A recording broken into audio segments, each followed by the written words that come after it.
So we've covered multiplication, we've covered division, and now we're going to tackle adding and subtracting. Adding and subtracting are much, much trickier because when you are adding or subtracting, what would be awesome is if I had a pen. If you are adding or subtracting, you need to have a common denominator. And this is true for whether you're adding or subtracting. Denominator. I can't talk and write something different than what I'm talking. That is denominator, denominator. The A got really, that is supposed to be an A there, denominator. That's true when you're working with regular numbers, and it's also true when you're working with rational expressions. So just as an illustration, if you had 1/2 plus 1/3, that does not equal 2/5. Okay. And I could illustrate that using like some little pie charts and stuff. So if you had half of a pie and you added to that, say, 1/3 of a pie, that's like really bad. Let's see if I can make something that looks a little bit more like 1/3. There we go. 1/3 of a pie. You can tell that's a decent amount of pie. It's not like a complete pie, but it's definitely going to be more than 1/2 of a pie because you started with 1/2 and then you added something to it. If you were to look at 2/5, and this is going to be really hard for me to try to like get like fifths, something like that. 2/5, even if I take like, a bigger chunk there, that's not the right amount of pie. If you started with 1/2 of a pie and you added more to it, you now have less than 1/2 of a pie. And so you cannot add fractions going straight across. You can multiply them, like that is totally fine, but you can't add them.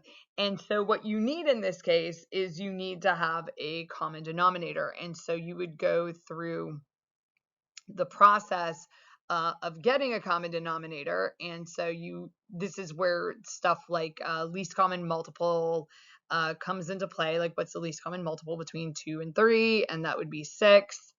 And so you would essentially multiply each fraction by the number 1. You would multiply one fraction by 1 in the form of 3/3. 3/3 is 1. And that would, remember, you can multiply going straight across.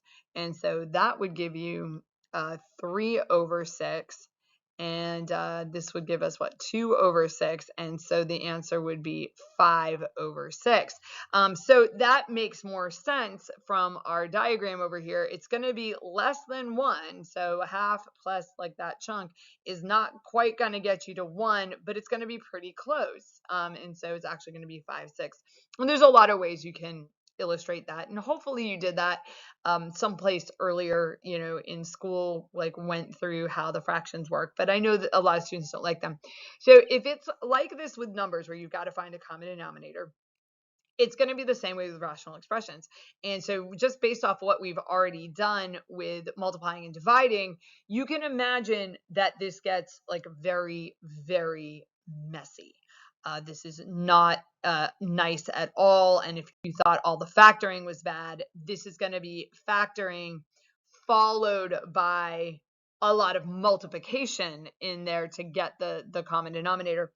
But essentially it works okay. So if you're fortunate enough to see something like this, like 2/x plus 4 plus 3/x plus 4, you would simply add those numerators. That is 5/x plus 4. That's really nice. But like, suppose you have, say, something like this. You have 3/x plus 4, and you're subtracting, we'll make this a subtraction one, over 2/x minus 6.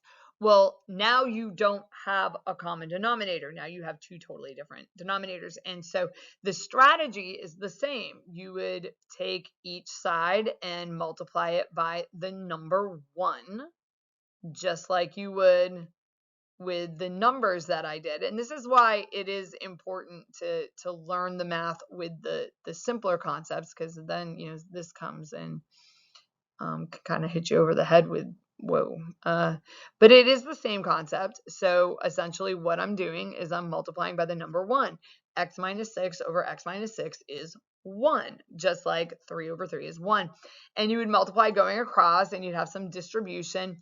And this can get even worse if your denominators are things you would need to factor first. And so basically that's as far as I'm going to go with this with you, except for a bonus opportunity at the end of this lesson. So stay tuned for that. But this can take a long time. And it's the kind of concept that we could spend 3 or 4 class periods just on adding and subtracting these things. And it's still going to be just a rough road. And there is a better way to navigate some of these problems. So if you have a multiple choice test, which is most of your major tests, so a lot of you, at least at the time I'm recording this, recently took the SAT, like just actually a few days ago. That's a high stakes test, and you can pull up Desmos. So suppose you see that problem. That's the same problem that I had on the last slide, and it's a multiple choice test. So you've got to match it up.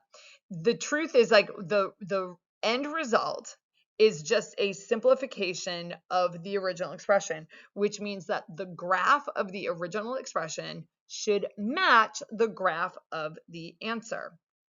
So let's hope that happens. Yep, yay. Okay. So one strategy to doing this is to simply graph it. But if you're thinking, oh my word, that's going to take a long time, these are really messy. Yes, it could take a long time. So we still want to engage really good multiple choice strategies.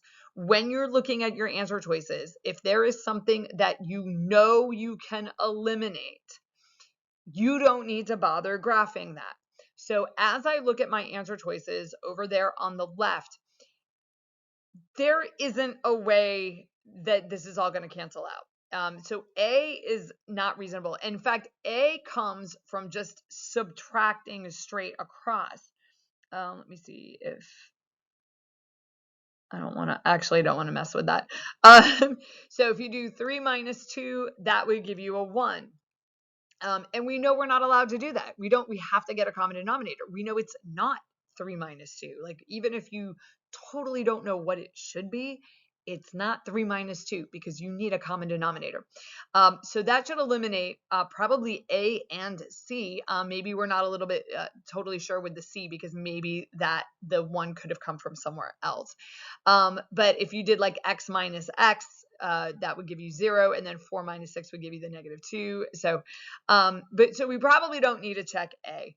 So let's go ahead and start this.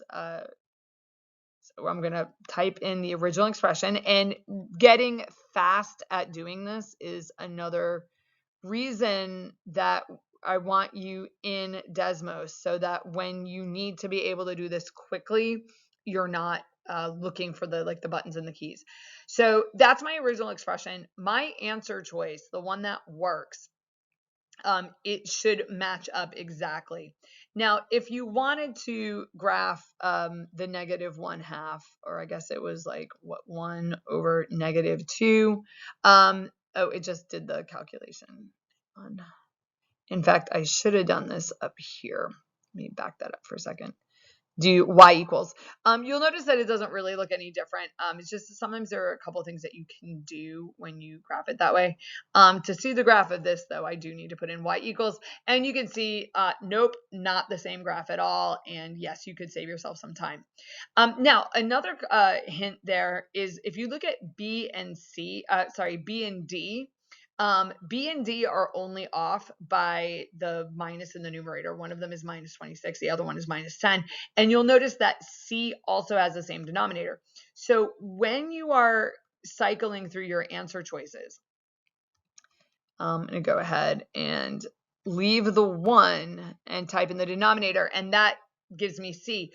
Don't delete everything. So don't go and hit that X and delete it, because what that's going to do is it's going to end up making you type in things multiple times over that you don't need to type in. So why should I bother retyping the 1? The 1 was already there. I just needed to change the denominator. Now I've eliminated C. Now I'm going to come up and just edit the numerator and we'll go and check B, but I'm going to leave the denominator there. There's no reason for me to click delete. And I've just seen a lot of students do that where like just wasting a lot of time retyping stuff. So I've eliminated A, I've eliminated C. Let's go ahead and test B. I'm liking that. That looks like it matches up exactly. Now, if you've got the time, you should probably go check the other answer choice, because in the event that two of them match, you need to look for which one is simplified. It means one of them is not simplified. But just changing that should not make a difference. Nope, that does not match up. And so without going through all of the mechanics of finding the common denominator, if you are looking at a multiple choice test, you can answer this simply by matching up the graphs. So I think that is super worth it to know, not just for rational expressions, but for almost anything that you are having to cycle through. Just be wary of the fact that this can be really time consuming. So when you are taking a timed test, you know you've got a good strategy for answering this question, but you also don't want to get bogged down with it. So it's probably one that's worth skipping and coming back to just for time. So that is all we're going to cover on adding and subtracting rational expressions. And I will see you in the next video, which should be a